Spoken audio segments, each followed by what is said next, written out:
las Escrituras porque ellas son las que dan testimonio de mí. Las Escrituras lo presentan a él como Dios, en plena igualdad con el Padre.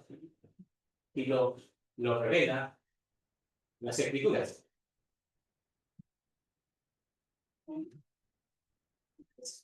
Todo de nuevo.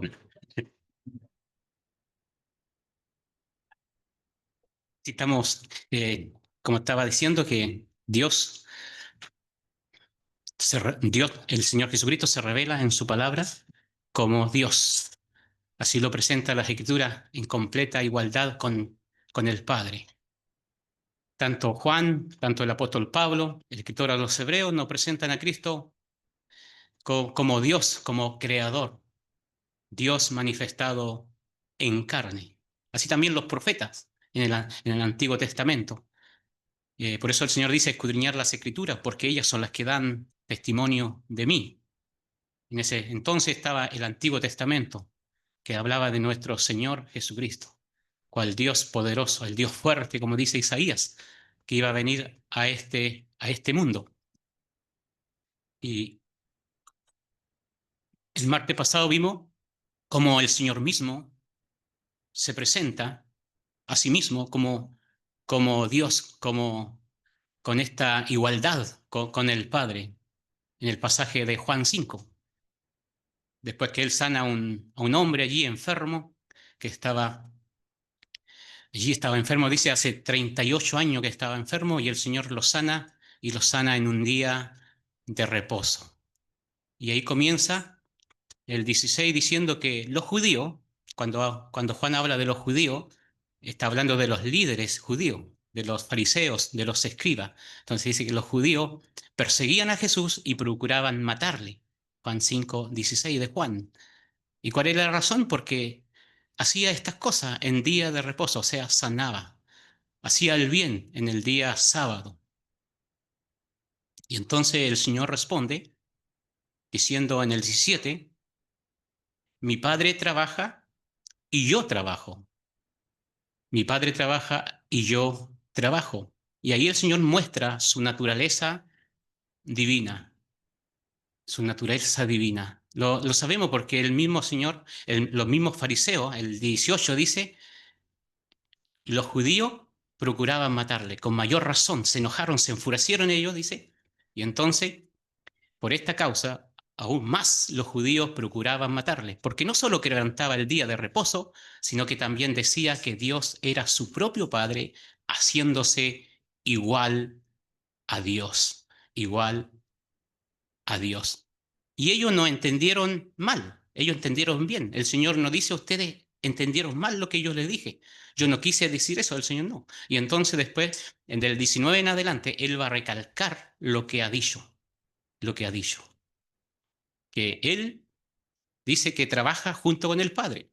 El Padre trabaja y yo trabajo. El Padre siempre trabaja. Dice que Hebreo, dice que el Hijo, hablando del Hijo, que Él sustenta todas las cosas con la palabra de su poder. Él es el Señor del día de reposo. Él no está atado al día de reposo, es el Señor. Y Él dice que el día del reposo fue hecho para los hombres.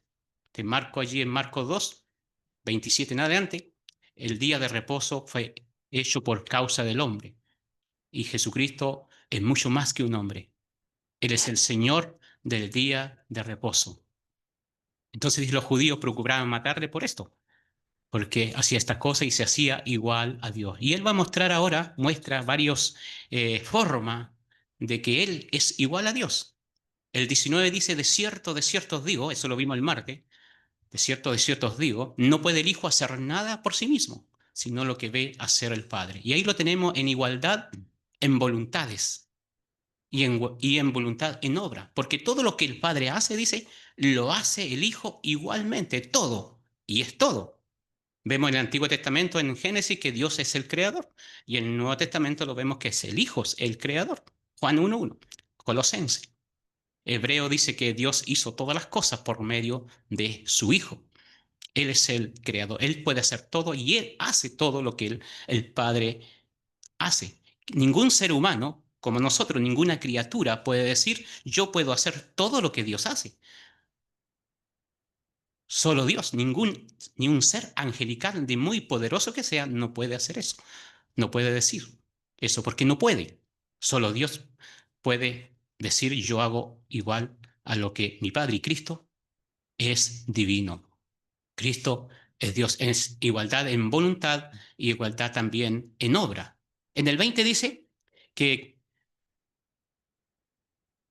el Padre ama al Hijo y le muestra todas las cosas que Él hace.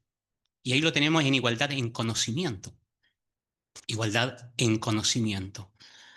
Y dice que el Padre ama al Hijo. O sea, no hay nada que el Padre le oculte al Hijo. Él ama al Hijo, no hay nada. Él lo sabe todo. Y para conocer a Dios debemos conocer a Cristo.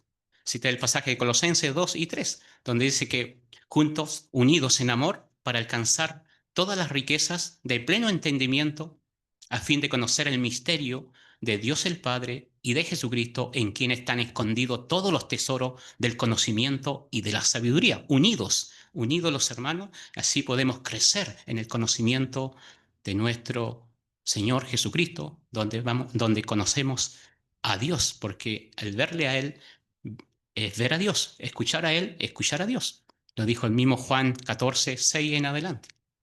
El Señor Jesús, el Señor Jesucristo. El Padre ama al Hijo y le muestra todas las cosas que Él hace. También vemos en el 26, lo tenemos en igualdad de autoexistencia. Dice, así como el Padre tiene vida en sí mismo, así también el Hijo le, le ha dado tener vida en sí mismo. Así también ha dado al Hijo el tener vida en sí mismo. Cristo tiene vida en sí mismo. Ningún ser humano tiene vida en sí mismo. Nosotros hemos recibido vida de Dios. Corintios 15, 45 dice que nosotros somos un alma viviente. Alma viviente. Hemos recibido vida, o el soplo de vida. Pero Cristo es espíritu que da vida, espíritu vivificante. Espíritu. Y solo Dios puede otorgar vida. Ana allí en Samuel 2:6 dice que Él mata y Él da vida. Solamente Dios puede hacerlo. Dios da vida. Cristo es la fuente de vida. Él es la fuente de vida.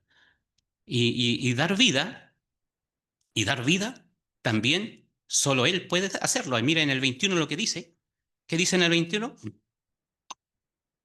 Así como el Padre levanta a los muertos y le da vida, así también el Hijo a los que quiere da vida. O sea, Él no solo tiene vida en sí mismo, sino que también tiene el poder de otorgarla, de darla. Él da vida. Él da la vida. Él es la fuente de vida. Él administra la vida. Así como el Padre levanta a los muertos y da vida, así también el Hijo a los que quiere da vida. El que quiere y da vida. Y vimos ahí que Él da vida en dos planos. En el 24 y 25, en el plano espiritual. Al que levanta a los muertos espiritualmente y le da vida. Vida espiritual. Dice, de cierto os digo, el que oye mi palabra y cree al que me envió, tiene vida eterna y no irá a condenación, mas ha pasado de muerte a vida, de muerte a vida. El 25, de cierto os digo, viene la hora y ahora es, cuando los muertos oirán la voz del Hijo de Dios y los que la oye vivirán.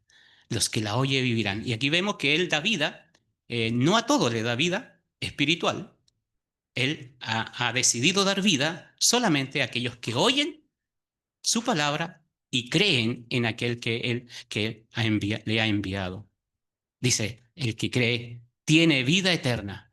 Pero en el 28, donde lo vemos en el que Él da vida en el sentido físico, y Él va a dar vida a todo. A todo, Él va a resucitar a todos. Todos van a resucitar. El 28 y 29 dice, no os maravilléis de esto, porque vendrá hora cuando todos los que están en los sepulcros oirán su voz. Dice, y los que hicieron lo bueno saldrán a resurrección de vida, y los que hicieron lo malo a resurrección de condenación. Y ahí dijimos, lo que se dijo, los que hicieron lo bueno no es aquellos que hicieron buenas obras, sino lo bueno es lo que él viene diciendo, es recibirle, creer en él, creer lo que él dice acerca de sí mismo. En Juan 8, 21 y 24, ahí dice, a los fariseos, a los mismos fariseos, a los mismos judíos, les dice, si ustedes no creen lo que yo soy, en vuestros pecados van a morir. Y donde yo estoy, ustedes no podrán estar. No van a poder estar. Y en Juan 6:29 dice, y esta es la obra de Dios, que creáis en aquel que Él ha enviado. Lo bueno es creer en Jesucristo, creer lo que Él dice acerca de sí mismo, lo que las Escrituras dicen acerca de Él. Vivirán. Y lo que hicieron lo malo son aquellos que lo rechazan. Los judíos no creían en Él. Lo malo es rechazarle, no creer lo que dice acerca de sí mismo. Y dice, unos para vida eterna y otros para condenación. Hay un orden. Primero dice Corintios 15, del 23 en adelante, 21, 23, dice que primero Cristo ha resucitado, la primicia, y luego los que son de Cristo en su venida, y luego el fin. Después viene el fin en el gran trono blanco. Ahí van a resucitar todos aquellos que hicieron lo malo, aquellos que no quisieron creer en Jesucristo. Desde Génesis hasta Apocalipsis, ¿cierto? Hasta el fin.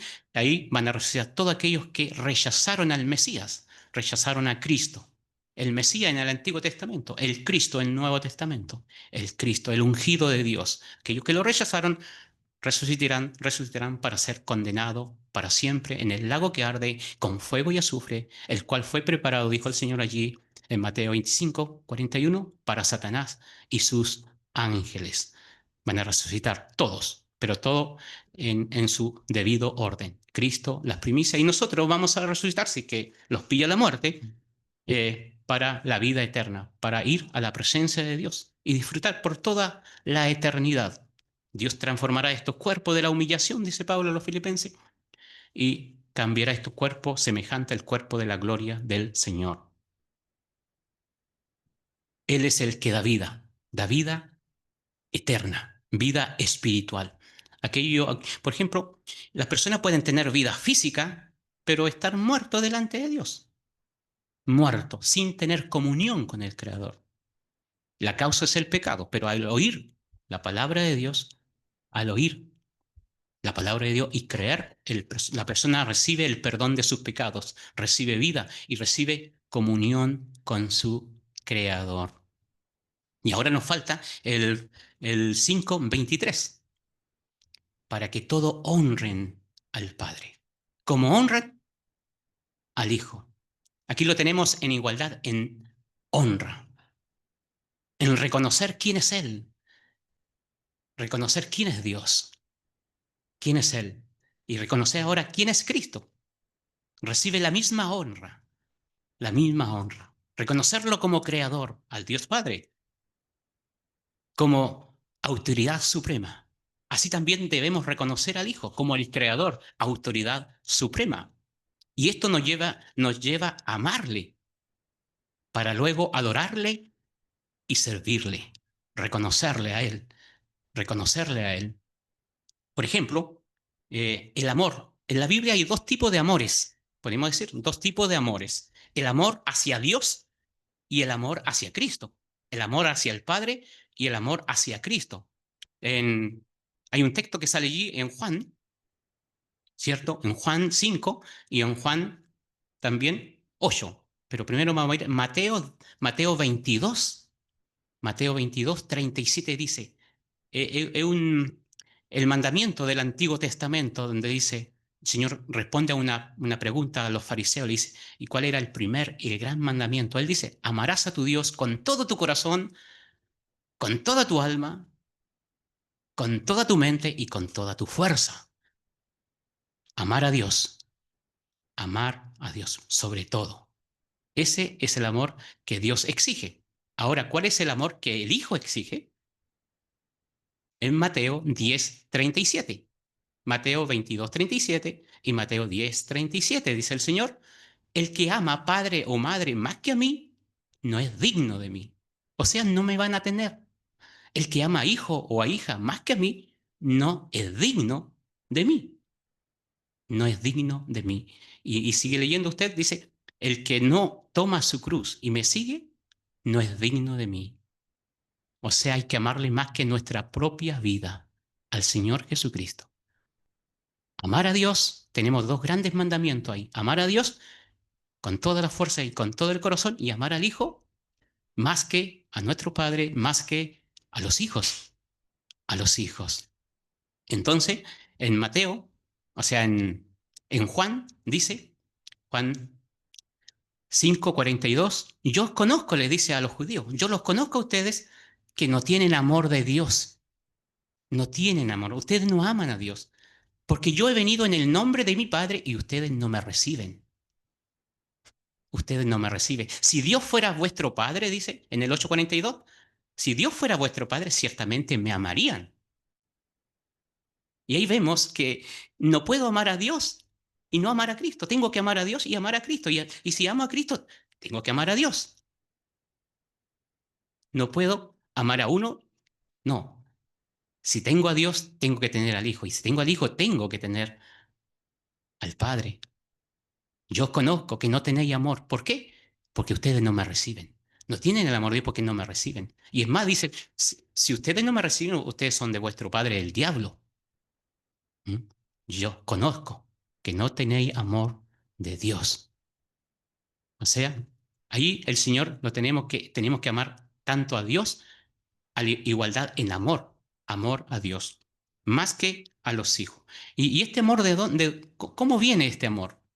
¿De dónde viene? Viene de conocer al Señor, conocerlo a Él, quién es Él y lo que Él hizo. Él, ahí en Lucas 7:36 nos habla de una mujer, de un hombre que recibió al Señor, lo invitó a comer y una mujer empieza a llorar, a lavar sus pies con lágrimas y a regarlo con sus cabellos, dice allí. Y entonces este hombre, el fariseo, Simón, dice, si este hombre fuera profeta, sabría qué mujer le está tocando que es una pecadora. Y entonces el Señor contesta sus pensamientos.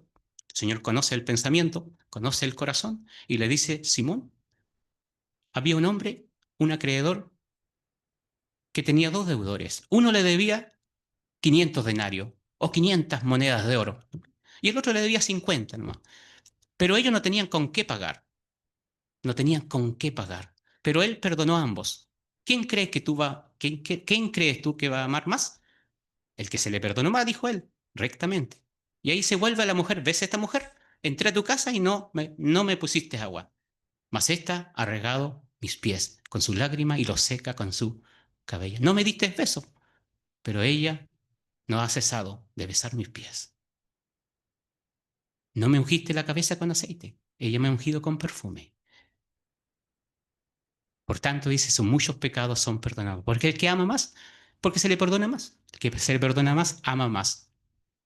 Viene de saber quién es el Señor, quién es Él y lo que Él hizo. O sea, ser amado por Dios. Este amor es sublime y está por encima del amor de los hijos y de los padres. Imagínese sus hijos como un tesoro, ¿verdad? ¿Lo venderían ustedes a sus hijos? ¿Cuántos millones lo venderían? No los venden porque son un tesoro, ¿verdad? Y ustedes invierten tiempo, dinero por ello, ¿verdad? Todo el tiempo, todo el dinero. Si tienen una enfermedad, todo el tiempo, ¿verdad? Y el Señor dice, si yo no soy un tesoro mayor, ustedes no me van a tener. No son dignos de mí. Si yo no soy un tesoro mayor que Él. El Señor es claro. Y Pablo lo dice más claro. Dice, el que no ama al Señor Jesucristo sea maldito, anatema. Corintios 16, verso 22. En Efesio, en Apocalipsis dice que la iglesia había perdido su primer amor. Tenían que arrepentirse. En Efesios 6:24 dice, la gracia sea con todos los que aman a Jesucristo, dice, con amor inalterable. Inalterable. Aquellos que aman a Jesucristo con amor inalterable. La gracia de Dios sea para ellos, dice. Para todos aquellos que aman a Jesús con amor inalterable. Efesios, puede leer. Miren lo importante que es amar al Señor. Lo importante que es amar al Señor. Amarlo más a Él. Y eso nace de eso, de saber quién es el Señor, de un corazón quebrantado. Eso proviene de un corazón transformado, de un corazón transformado. Deuteronomio 30, versículo 6, creo que dice ahí, dice que Dios va a circuncidar el corazón para que le amemos, para que le amemos, para que le amemos con todo el corazón y con toda el alma. Es un acto de Dios. También lo leemos en Ezequiel 36, dice que cambiará estos corazones. Pero eso cuando creemos. Dios produce en nosotros, creemos en Cristo, produce en nuestros corazones un cambio, una nueva criatura, cuando amamos al Señor. Igual también igualdad en adoración. Por ejemplo, en Isaías 6, el Señor Jesucristo dijo allí, también en Juan 12, dijo que Él era. Isaías hablaba de Él cuando vio su gloria. Es decir, el que está allí sentado en el trono es el Señor Jesucristo. Y hay unos seres vivientes, se llaman serafines allí. Dice que decían santo, santo, santo. Y en el Nuevo Testamento, en Apocalipsis 4, 8 en adelante, vemos a otros seres vivientes. No dice los nombres, dice unos seres vivientes, dice que decían santo, santo, santo. Pero decían ahí al que está sentado en el trono, no al Hijo, no al Cordero, a Cristo. La misma adoración, el mismo reconocimiento. Santo, santo, santo. Y en el 5 vemos la adoración tanto al, al Padre como al Hijo. Dice que los ancianos se postraban, te lo he allí, eh, Apocalipsis 4, se postraron ante el que está sentado en el trono, el que vive por los siglos de los siglos. Y después, en el 5 vemos que estos mismos, dice que los seres vivientes y los ancianos se postraron delante del Cordero, diciendo, digno eres de tomar el rollo. Porque había un rollo en el que estaba sentado en el trono y nadie lo podía tomar. Ninguno había digno y solo el Cordero era. Y alababan al Cordero por los siglos de los siglos. Igualdad en amor, igualdad en adoración. Y cuando Dios dice que introduce a su Hijo al mundo, en Hebreos 1:6, dice, Él ordena a sus ángeles que le adoren. Él ordena a sus ángeles que le adoren. ¿Quién puede ser adorado? Cuando Cornelio allí en ello 10:25 se quiso, o sea, se postró. Y Pedro parece que lo levantó para él, dijo, levántate, adora a Dios. Y los ángeles en Apocalipsis, cuando Pedro, o sea, Juan se postra ante un ángel, y Dios dice, no lo haga, adora a Dios, porque yo soy consiervo tuyo, dice. O sea, ningún ser humano puede ser adorado. ¿Y qué dijo Tomás? Tomás dijo, Dios mío, Señor mío y Dios mío. Es Dios por sobre todas las cosas. Es nuestro Señor Jesucristo a quien debemos amar, adorar y servir. Y esto, el amar, es todo. Todo lo demás viene en eso. Cuando alguien ama a alguien, ¿cierto? Cuando ustedes están enamorados, ¿cierto? Cuando hay un amor, usted hace todo lo que le pide, ¿verdad? El amor a Cristo. Cuando amamos a Cristo, viene la adoración, el servicio. Es resultado, es el fruto. La adoración es del fruto. Y el amor es el resultado de saber quién es el Señor, quién es Él y lo que ha hecho por nosotros. También reconociendo quiénes somos, pecadores, merecedores de la condenación eterna. Pero vemos lo que es el amor de Dios. Nos sentimos amados por Dios, por el Creador, amado por el Señor. ¿Y cómo no le vamos a adorar? No le vamos a amar, no le vamos a adorar y no le vamos a servir. Que Dios bendiga su palabra.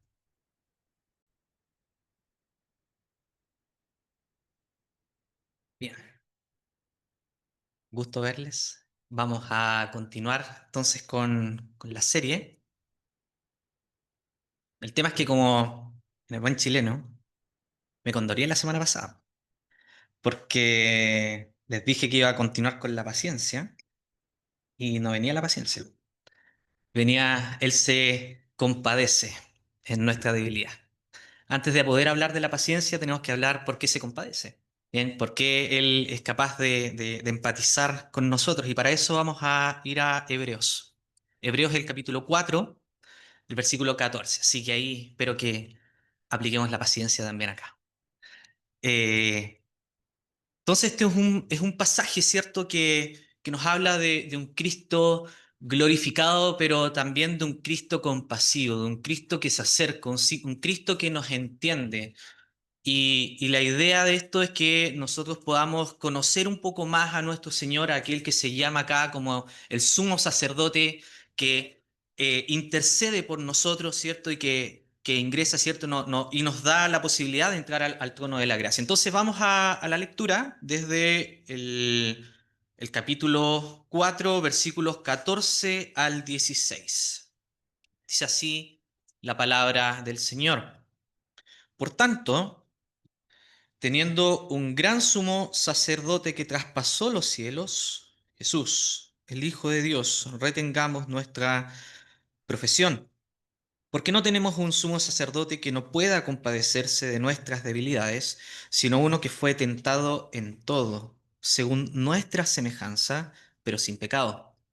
Acerquémonos, pues, confiadamente al trono de la gracia para alcanzar misericordia y hallar gracia para el oportuno socorro. Hasta acá, hacer la lectura en esta segunda parte. La verdad es que estos versículos los tendemos a utilizar bastante, sobre todo en muchas oraciones, reuniones de oración, muchas veces en la cena, poder acercarnos al trono de la gracia y la verdad es que a veces también sentimos, ¿cierto?, por diferentes motivos, tentaciones, pecados, tendemos a sentir al Señor lejos. Cada vez que nos equivocamos, estamos allí pecando, cediendo a tentaciones y sentimos como que estamos demasiado sucios como para poder acceder a su presencia. Tal vez orar en medio de la tentación o orar cuando ya finalmente cedemos a la tentación producto de nuestro pecado. Tendemos a pensar, ¿cierto?, que tal vez estoy demasiado sucio, tengo que hacer un par de cosas antes para poder orar. O incluso en la oración pública, en el caso de los varones, tendemos a esperar un poquito antes de volver a orar nuevamente. Y son cosas propias de nuestra naturaleza, tendemos a pensar eso, y el texto nos dice lo contrario. Bien. Y la verdad es que no es algo ajeno y solamente de nosotros, sino que es algo que también le pasaba a los primeros lectores. Estoy hablando, ¿cierto?, de a quienes se le escribió esta carta. Primer siglo, hermanos que estaban en Jerusalén y en sus alrededores, ¿cierto?, entre el año 65 y el 68, 69 después de Cristo. Entonces ahí estos hermanos estaban sufriendo, ¿cierto?, este tipo de problemas, de dudas, porque ¿qué es lo que veían? Pongámonos un poco en los zapatos de ellos, ¿bien? Para poder entender esta carta es necesario, ¿cierto?, que podamos ponerlo en los zapatos de ellos, que podamos tener este previo conocimiento del Antiguo Testamento, ¿bien? Entonces, ¿qué pasaba con ellos? Resulta que estaban viviendo en una época donde lamentablemente eran perseguidos, no en una forma sistemática, sino que comenzaba ya a manifestarse un tipo de persecución. Ahí recordemos, ¿cierto?, que estaba Saulo de Tarso un poco antes, ¿cierto?, ya persiguiendo a algunos de la iglesia y dentro de esta misma época también ya estaba Nerón gobernando. Por lo tanto, había, ¿cierto?, un antecedente de persecución. Y pensemos también que el contexto cultural en el que vivían era de que si todo va bien es porque Dios te está bendiciendo y si todo va mal es porque Dios no te está bendiciendo. Eso es lo que creían. Entonces, finalmente, ¿qué es lo que veían ellos? Además, en el año 66, ¿qué pasó? Se terminó de construir el templo de Herodes. Ahí ya finalmente se terminó de construir este tremendo templo.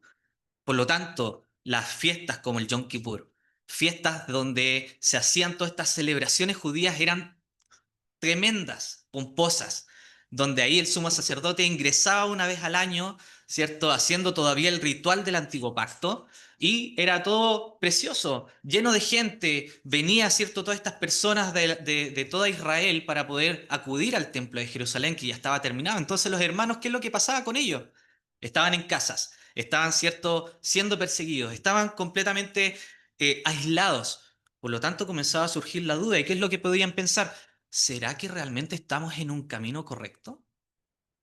O sea, miren, nosotros salimos del judaísmo. El judaísmo está siendo aceptado por los emperadores, está siendo aceptado por el imperio. Y nosotros estamos acá escondidos. ¿Será que tomamos realmente un camino adecuado? Entonces, ¿qué estaba pasando en el contexto del libro? Se estaban yendo, estaban volviéndose atrás, estaban teniendo miedo. Y, por supuesto, tenían otro tipo de contexto, y es que estaba esta carga de, por ejemplo, si tocabas algún animal muerto, tenías que santificarte o purificarte 7 días y después ya rociarte agua con cenizas de una vaca roja, que es lo que nos dice el Levítico, por ejemplo. O las hermanas, ¿cierto? Si estaban en su periodo, tenías que esperar 7 días antes de poder acceder. Y así, un montón de reglas que eran propias del Antiguo Testamento. Entonces, finalmente ellas estaban en esta disyuntiva. ¿Qué hago? ¿Puedo orar de esta forma? ¿Puedo orar estando con este problema? Chuta, toqué un animal muerto. ¿Voy a poder orar? ¿Voy a poder asistir a reuniones? ¿Voy a poder hacer mi servicio? Dudas que podían tener legítimamente o legítimamente los hermanos de esa época. Por lo tanto, de esta forma, ¿cierto? Ya podemos ponernos en los zapatos, ¿cierto? De estos hermanos, y es lo que nosotros tal vez en el día de hoy podemos ir sintiendo. ¿Seré suficiente? ¿Pequé? ¿Voy a poder servir? ¿Pequé? ¿Voy a poder orar? Etcétera. Bien, entonces la idea de poder ir viendo esto es de que vamos a verlo en 3 puntos, 3 grandes puntos. El primero va a ser: Cristo conoce nuestras debilidades, que es lo que nos muestra el pasaje. Vamos a ver desde el versículo 15 en adelante, por temas de tiempo, del 15 y el 16. Cristo conoce nuestras debilidades, Cristo venció nuestras tentaciones, que es el segundo punto. Y el tercer punto va a ser: Cristo abrió nuestro camino. Bien, entonces, 3 grandes puntos, así que vamos con el primero. Cristo conoce nuestras debilidades. ¿Qué es lo que nos dice? Versículo 15 en la primera parte. Porque no tenemos un sumo sacerdote que no pueda compadecerse de nuestras debilidades. ¿Qué es lo que vemos acá? Vemos una doble negación. ¿Qué es lo que significaba esto? Para los hermanos que conocían el idioma, que hablaban el idioma, ¿cierto? El idioma griego, la doble negación significa énfasis.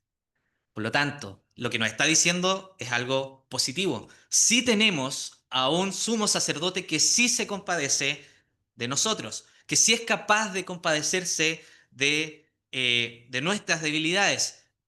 Y esto, a diferencia, ¿cierto? Teniendo este conocimiento previo, existían los sumos sacerdotes también que ingresaban, ¿cierto? Una vez al año con sangre ajena para poder mediar por el pueblo, pero estos sumos sacerdotes eran débiles, eran personas que tenían pecado, eran personas, ¿cierto?, que iban a morir en algún momento, eran personas que muchas veces, y vamos viendo a lo largo del Antiguo Testamento, sobre todo cuando ya llegamos a Malaquías, sumos sacerdotes que apenas miraban al pueblo, sumos sacerdotes que no tenían empatía.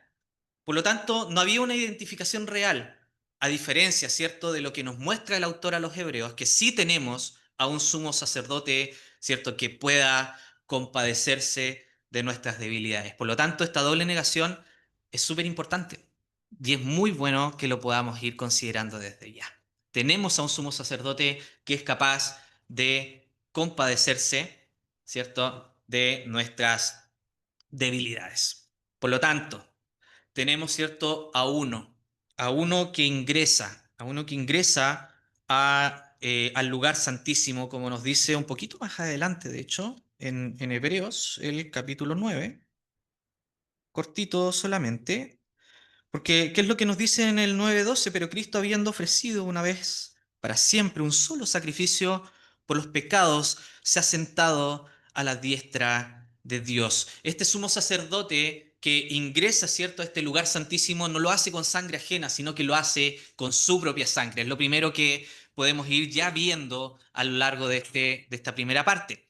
Una sangre, ¿cierto?, que no cumple o no cubre temporalmente el pecado, sino uno que ya lo borra una vez y para siempre. Un sumo sacerdote que se compadece y que ingresa, ¿cierto?, con su propia sangre para poder limpiar nuestros pecados. Luego aparece, un poquito más adelante acá, en el versículo 15, ¿cierto? Dice: no tenemos a un sumo sacerdote que no pueda compadecerse. compadecerse. La palabra original es bastante similar a una palabra que usamos nosotros. El griego es simpatheo o simpatía. De ahí viene la palabra simpatía. Bien, ¿qué es lo que indica esto? Esta palabra indica sufrir con o sentir con el otro. Esa es la idea. Por lo tanto, ¿qué es lo que nos está diciendo el pasaje acá? No es solo entender, no es solo mirar de lejos, no es solo uno que pueda compadecerse desde lejos, sino uno que participa, uno que siente, uno que sufre el dolor que estamos sufriendo nosotros, uno que nos entiende, uno que es capaz de empatizar porque él también sufrió lo que nosotros estamos sufriendo. ¿Bien? Entonces es uno que no solo entiende, sino que participa. ¿Qué es lo que nos dice Isaías, por ejemplo, que es un pasaje súper conocido, Isaías 53? Isaías 53 nos dice lo siguiente: ciertamente Él llevó nuestras enfermedades y sufrió nuestros dolores, nuestros dolores. Y nosotros le tuvimos por azotado, por herido de Dios y abatido. Entonces, lo importante acá, y por qué hice esta conexión con Isaías 53, porque resulta que Isaías 53, el versículo 4, utilizó, ¿cierto? Cuando nos dice al principio, ciertamente Él llevó nuestras enfermedades, utiliza un verbo que es fero. ¿Qué implica esto? Para que vayamos, ¿cierto?, aprendiendo y haciendo esta conexión. No es simpateo, pero nos indica una conexión, ¿cierto?, profunda, porque acá fero significa llevar o cargar. ¿Bien? Entonces, el que llevó nuestro dolor también lo siente con nosotros. Ahí ya tenemos un complemento. No es solo que Él entiende, sino que Él fue capaz de llevar nuestro dolor allí en la cruz. ¿Bien? Entonces, tenemos a uno que se compadece y a uno que lleva nuestro dolor, nuestro sufrimiento y sobre todo que puede entender nuestras debilidades. Y ahí vamos a explicar también la palabra debilidades entonces. ¿Qué es lo que nos dice el versículo? Dice, porque no tenemos un sumo sacerdote que no pueda compadecerse de nuestras debilidades. El término acá desde el original no se delimita solamente en una enfermedad física, sino que tiene más que ver con toda la fragilidad humana: temor, dolor, tristeza, cansancio, etcétera. Todo lo que nosotros tenemos, ¿cierto?, en cuanto a debilidades propias de nuestra naturaleza humana. Por lo tanto, Él es uno que se compadece en este tipo de cosas, en este tipo de cosas que nos afectan, que te afectan a ti, día tras día tal vez, o de vez en cuando, depende de cada persona, ¿bien? Pero es importante saber que tienes a un sumo sacerdote, tienes a un Salvador que se compadece, a uno que es capaz de entenderte, ¿bien? Y eso es lo que nos dice esta parte del pasaje, uno que es capaz de entender lo que es el temor, lo que es el cansancio. Y esto es importante porque lo vemos a lo largo de la Biblia, cómo se cansa, por ejemplo, durmiendo en medio de una tormenta, en medio de la tempestad. Lo vemos muerto de hambre cuando fue tentado en el desierto. Lo vemos llorando frente a la tumba de Lázaro y así, mostrando emociones propias de nosotros. Por lo tanto, te entiende. Cuando estás cansado, cuando estás triste, Él te entiende.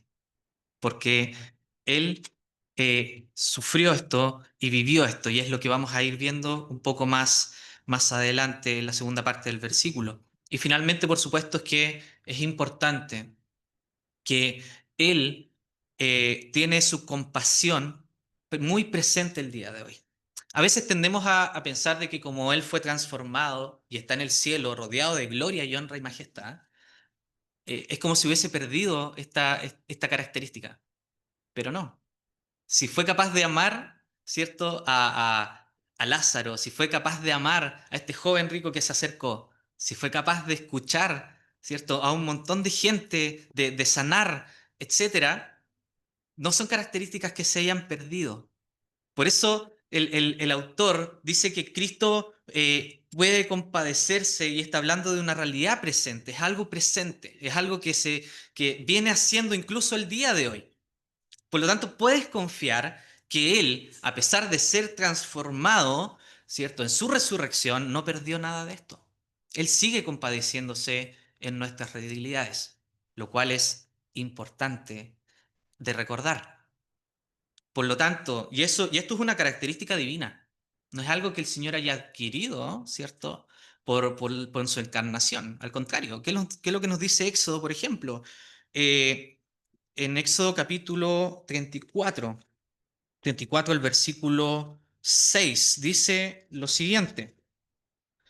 Digo, acá está. Y pasando Yahvé por delante de él, proclamó: Yahvé, Yahvé, fuerte, misericordioso y piadoso, tardo para la ira y grande en misericordia y verdad. Un Dios misericordioso, grande en piedad. Por lo tanto, Cristo es la imagen del Dios invisible. Él se encarnó y Él tiene estas características. Son propias de Dios. Y eso sí es importante también recordarlo. Por lo tanto, si es una característica divina, su compasión no depende de nuestro estado cierto de ánimo. Su compasión no depende de nuestro estado cierto espiritual en este caso. Su compasión depende porque Él es compasión. Él es misericordia. Y eso no va a variar y no va a cambiar.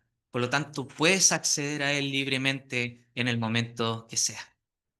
Así que, y esto por supuesto nos lleva a que Él también vence nuestras tentaciones, y es la segunda gran verdad que les quiero mostrar en estos minutos que nos quedan. Dice la segunda parte del versículo 15, sino uno que fue tentado en todo según nuestra semejanza, pero sin pecado. Acá es importante entender un poco la gramática y sobre todo el contexto también. Acá hay un verbo que es importante. El verbo que fue tentado no se refiere solamente a tentaciones morales, sino a todo tipo de prueba que pone o ponen a prueba la fidelidad de una persona. Bien, eso es lo que implica la palabra tentado acá. Entonces, el Señor Jesucristo fue probado en lo físico, fue probado, ¿cierto?, en lo espiritual y en lo emocional. ¿Dónde lo vemos esto? Lo vemos en la tentación que tuvo en el desierto. Lo vemos de una forma impresionante, donde Satanás ataca, ¿cierto?, a nuestro Señor, tentándole para que convirtiera, por ejemplo, las piedras en pan, para que se tirara, ¿cierto?, desde el montículo del templo y viniesen ángeles a salvarlo. Pero siempre tenía un propósito, y era poder desviar, ¿cierto?, este plan perfecto de Dios, de que el Hijo debía ser glorificado allí en la cruz por su muerte, no porque los ángeles lo iban a rescatar, no porque pudiese convertir, ¿cierto?, las piedras en pan. Por lo tanto, la tentación apunta a esto, a desviarlo del plan. Y el punto, hermanos, acá es que finalmente el Señor Jesús, cuando se nos habla que Él fue probado y tentado en todo, tiene que ver mucho con lo que dice un poco más adelante, en todo según nuestra semejanza. Semejanza. La palabra acá es o indica una verdadera humanidad, verdadera encarnación, no una forma mejorada en este caso, con nuestras mismas limitaciones. ¿A qué me refiero? Él siente hambre como nosotros, sintió hambre como nosotros, sintió frío, sintió calor, siente dolor, entre otras cosas. Por lo tanto, esta palabra nos muestra que Él es verdaderamente Dios y verdaderamente hombre, el cual siendo en forma de Dios no estimó el ser igual a Dios como cosa que aferrarse, nos dice Filipenses, sino que se despojó a sí mismo tomando forma de siervo. Es lo que nos dice el pasaje también en Filipenses. Por lo tanto, con las mismas limitaciones, vamos construyendo, ¿cierto?, el argumento del versículo. ¿Y qué es lo que le quiere transmitir también el escritor a los hebreos a estos hermanos. Y la palabra es tan explícita, ¿cierto?, que nos habla de estas limitaciones, que el autor tiene que colocar la otra palabra que es sin pecado, choris amartías. Sin pecado, sin actos pecaminosos, sin inclinación interna al mal, sin esa raíz de pecado que lleva a caer y a ceder a la tentación. No hay compatibilidad. Cristo es sin pecado con nuestras limitaciones. Es hombre y es Dios con nuestras limitaciones. Eso es lo que nos dice el pasaje. Pero sin pecado. Por lo tanto, ¿qué es lo que nos muestra acá? Es que Cristo entiende de una forma mucho más profunda que nosotros lo que es la tentación. Porque, ¿qué es lo que ocurre en la tentación? Cuando uno es tentado con cosas que nos gustan, ¿qué es lo que nos pasa? Comenzamos a sentir un poco de nervio, nos empezamos a agitar, empezamos a temblar, empezamos a sudar. La tentación no solo es emocional, es física. Empezamos a somatizar lo que nos está pasando. Y muchas veces ahí estamos sufriendo ese dolor. Y la Biblia nos llama a huir, porque es una lucha gigante. Empezamos a sentir, ¿cierto?, toda esta angustia. Y finalmente todo ese dolor, esa angustia, esa pesadumbre que te causa el ser tentado, ¿en qué momento? En que caes. Cuando caes, comienzas a sentir que esa angustia se va, que esa sensación de tensión se va, pero pecaste. Caíste. Caímos. Eso es lo que ocurre cuando uno es tentado y cae. Pero piensen que el Señor no es compatible con esto. Por lo tanto, el Señor experimentó el máximo de ese dolor, de esa angustia, de ese sufrimiento que ocurre cuando uno es tentado. Por eso nos entiende. Por eso nos entiende. Llegó un punto en que el diablo se fue. No lo siguió tentando. Porque el Señor entendió en un punto máximo lo que es esta tentación. Lo sufrió. Lo sufrió. Y no es fácil. Pero Él es sin pecado. Por eso no cayó. Por eso no cedió. Por eso no se entiende. Porque Él experimentó de una forma profunda y lo entiende desde el punto de vista y ve la tentación desde el punto de vista de la victoria, desde el punto de vista de la pureza, a diferencia de nosotros que conocemos la tentación desde el punto de vista de la suciedad, de la caída, desde la derrota. Cada vez que somos tentados, la mayoría es que caemos y perdemos. Y ahí estamos. Y pensamos, pucha, tal vez la primera, segunda, tercera, cuarta, quinta, etcétera, etcétera, etcétera. Que caigo, ¿cómo voy a orar de nuevo? Señor, perdón. Y ahí está, ¿cierto? Esta parte del versículo que nos dice que sí hay uno que se compadece.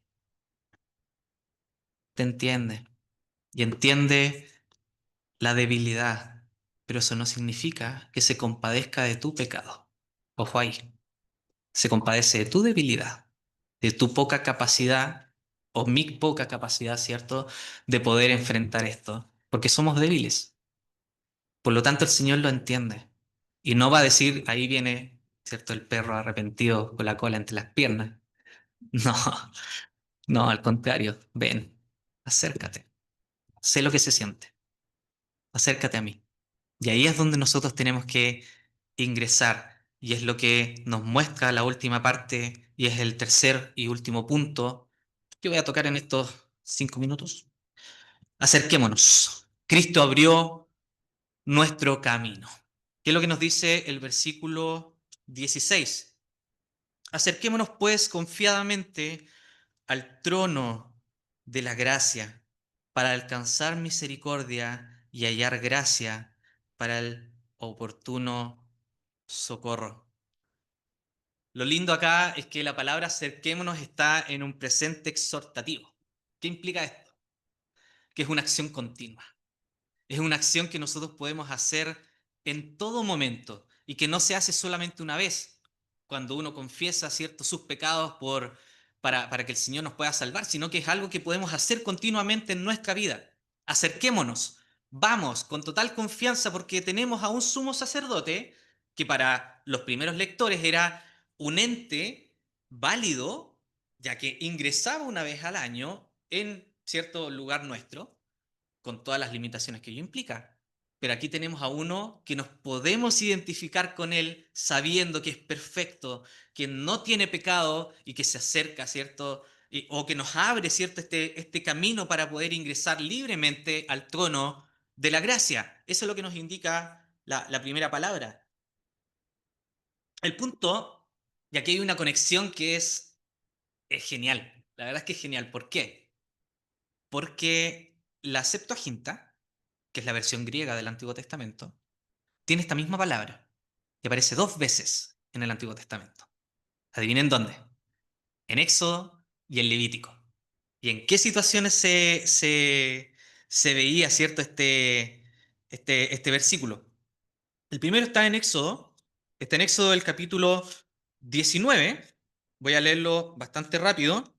¿Qué es lo que nos dice Éxodo, el capítulo 19? Estoy cerquita. Dice 19, 22. Dice, y también, ¿cierto? Que se santifiquen los sacerdotes que se acercan a Yahvé. Se acercan. La misma palabra que se utiliza acá en Hebreos. Para que Yahvé no haga en ellos estrago. No es cualquier cosa acercarse al trono donde está sentado Dios. ¿Dónde aparece también? El Levítico. Levítico, el capítulo 21, versículo 17, perdón, dice, habla a Aarón y dile, ninguno de tus descendientes, por sus generaciones que tenga algún defecto, hablando de efectos físicos, se acercará. La misma palabra que aparece en Hebreos. Se acercará para ofrecer el pan de su Dios. No es cualquier cosa acercarse al trono donde está Dios. Entonces, acá el autor a los Hebreos resulta que toma esta palabra que era propia del sumo sacerdote y del sacerdote para decirles, ustedes son llamados sacerdotes. No importa que tengas un defecto físico, no importa que hayas pecado, acércate. Puedes ingresar libremente al trono de la gracia y ofrecer, porque ya hubo uno que pagó por tus pecados. Y eso es bueno que nosotros podamos recordarlo, hermano. Podemos ingresar en cualquier momento al trono de la gracia. Por lo tanto, es bueno que podamos acercarnos, ¿cierto? Confiadamente. Ya no somos, ¿cierto? No somos, ¿cierto? O siervos temerosos, sino que somos hijos amados. Acercarse a un trono no era cualquier cosa. ¿De qué nos acordamos, por ejemplo, cuando había que acercarse a un trono? Esther. Cuando Esther estaba a punto de entrar, sabía que tal vez iba a morir. No era cualquier cosa acercarse a un trono. Para los hermanos que estaban en el primer siglo, acercarse a un trono implicaba que se iban a acercar a un juez. Ahí se sentaba el gobernador, se sentaba el emperador para juzgar. No era cualquier cosa acercarse a un trono. Pero acá el autor nos dice, acérquense confiadamente. Y el sumo sacerdote en el Antiguo Testamento, cuando entraba al lugar santísimo, entraba con temor, porque si el sacrificio no era aceptado, él iba a morir.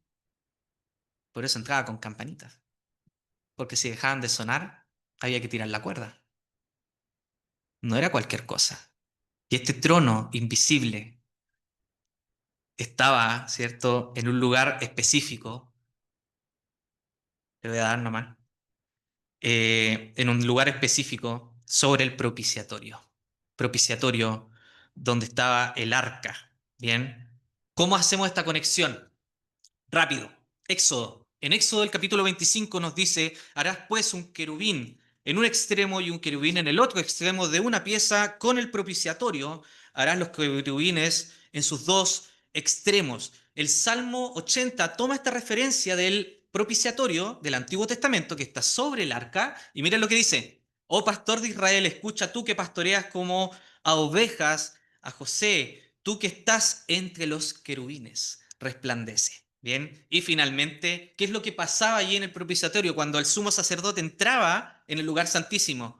Y esto es súper importante. Miren lo que dice el versículo 22 del capítulo 25 de Éxodo. Y de allí me declararé a ti y hablaré contigo de sobre el propiciatorio de entre los dos querubines que están sobre el arca del testimonio. Me declararé a ti y hablaré contigo. El lugar donde ingresamos, hermanos, el lugar donde nosotros podemos acceder es este trono que ahora no está cubierto con sangre, sino que está cubierto de gracia. Un trono de gracia, un trono de misericordia. Como dice Hebreos, el capítulo 10, versículo 12, un poquito más adelante solamente. Habiendo ofrecido una vez y para siempre un solo sacrificio por los pecados, se ha sentado a la diestra de Dios.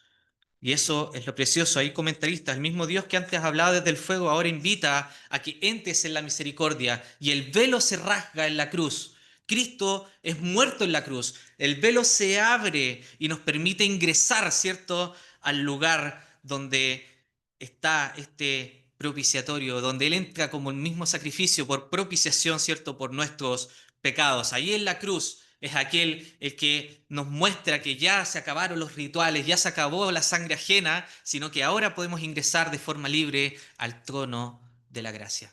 Eso es lo que los hermanos pudieron entender en ese entonces. Por lo tanto, para poder acercarse a Dios había un proceso largo, como ya les expliqué. 7 días, 10 días algunos, sacrificios de limpieza. Lo que más me llama la atención al buscar esto, las hermanas, ¿cierto?, que tenían bebés, si era varón, 7 días impura, 30 días de espera. Si era mujer, 2 semanas impura, 60 días de limpieza de rituales. No era cualquier cosa acercarse al trono, pero ahora tenemos a uno que nos abre la entrada al trono de la gracia. Y para poder alcanzar ya, para terminar y no quitarles más tiempo, hallar y alcanzar acciones reales, concretas. ¿Y qué cosa? Misericordia. Misericordia por los pecados, ¿cierto?, que nosotros hemos cometido y que no son, que nosotros no podemos pagar. Y por supuesto la gracia que podemos alcanzarla en el momento y en el oportuno socorro. Socorro cuando estamos siendo tentados.